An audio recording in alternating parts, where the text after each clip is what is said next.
So, ladies and gentlemen, as if Star Wars wasn't in the toilet enough already, you read the headline of this video. Star Wars Galactic Star Cruiser is going to cost Disney $250 million.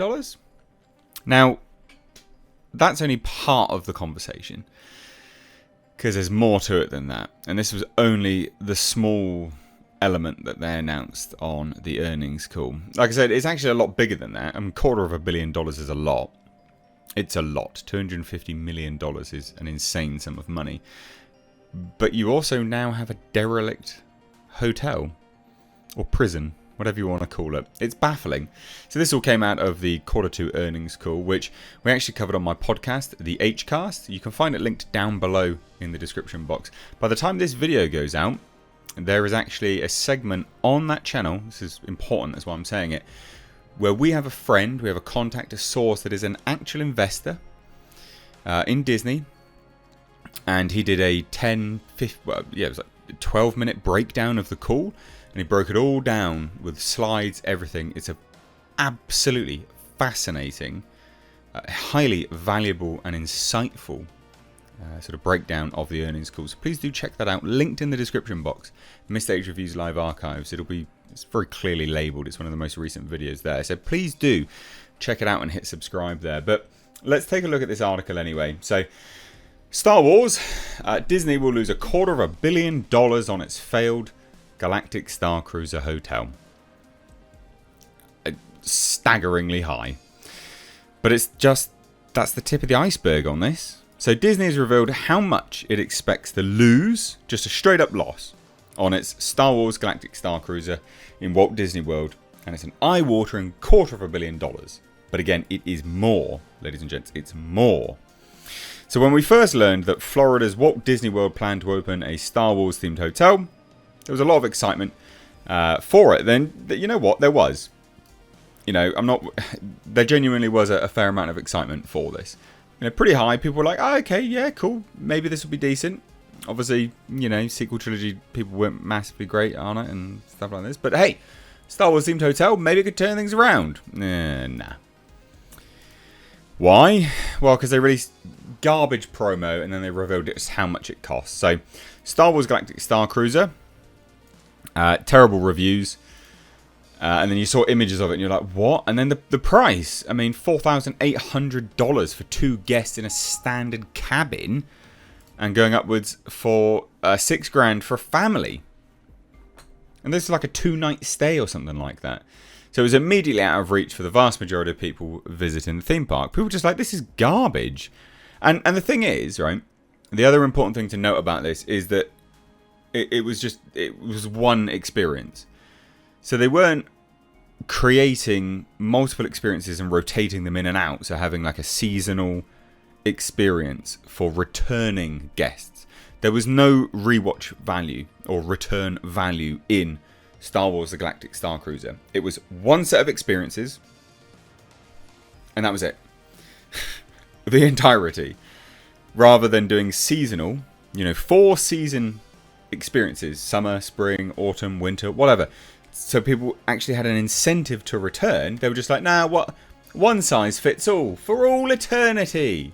Who comes up with this nonsense? People that get paid millions of dollars, amazingly. So anyway, it didn't sell out. I mean, it did initially sell out. That's fine. But then it didn't.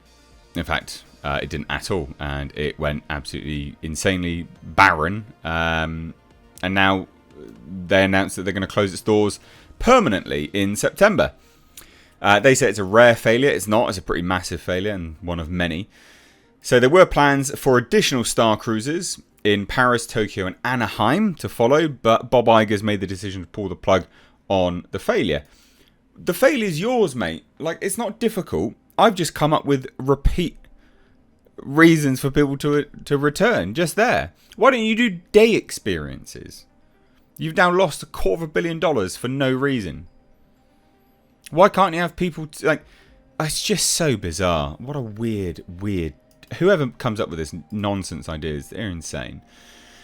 So no, we got an interim CFO because Christian McCarthy's gone.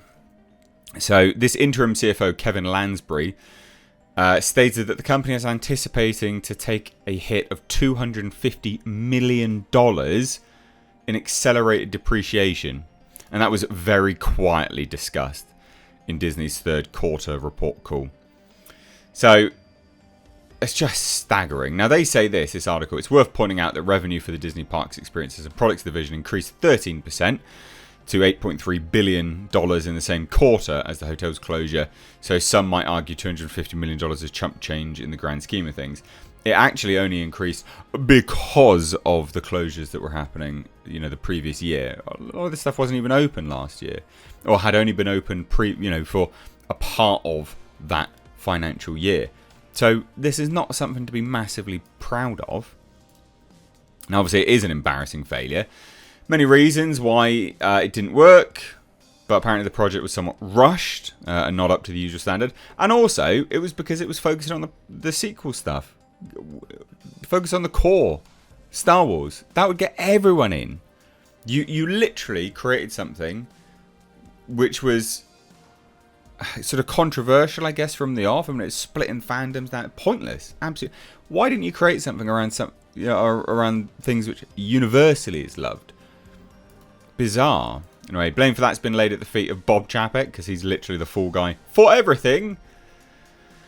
As he was looking to increase profits across the board as quickly as possible, regardless of the product quality. Now that's funny, because they're like, well, he was looking to increase profits. Okay, so just lower the price of the Star Cruiser then, idiots. So Bob Iger scrapped the hotel, and a number of ideas were thrown around. Among them were tours of the facilities that would have given access to the bar, dinner show, and gift shop for an additional charge. Don't understand why they didn't do that. And they were also going to retheme it for The Mandalorian, but Bob Iger was like, nah, we're just going to close it. So it's literally a building with 100 hotel rooms, all of which look quite literally, I mean, they made that $2.5 million each, a hotel room, basically, if you're working out on this level. And they look like prisons, and now it's just a derelict piece of junk on Disneyland property. Absolutely insane. So there you have it. I mean, they wrecked themselves into oblivion here. Hilarious. Absolutely hilarious. But also kind of to be expected. But you could have avoided this. Easily avoided. Easily. 4 seasonal shows. Experiences. Rotate it. Make people want to come back. Experience it year on, year out. Different variations. Day trips. The core Star Wars, not the sequel Star Wars. I mean, there's many things that make it so clean and weird looking. It's bizarre. Anyway, let me know what you think down below. Love a good old rip on Disney. So cheers guys, take care, bye bye now.